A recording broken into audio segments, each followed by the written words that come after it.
पायल, काय लिहिलं ग या पोरीने? बघ ग. ईश्वरी नाव आहे तिचं. वा, ईश्वरी. बेस्ट नाव है.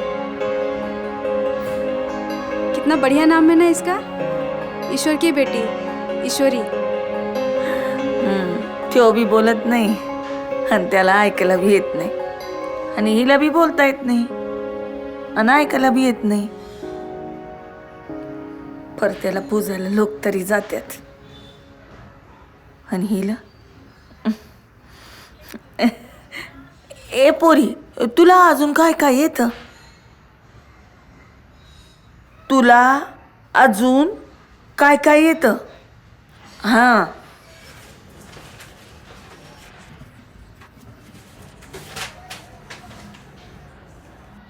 मला होटांच्या हालचाली समजतात.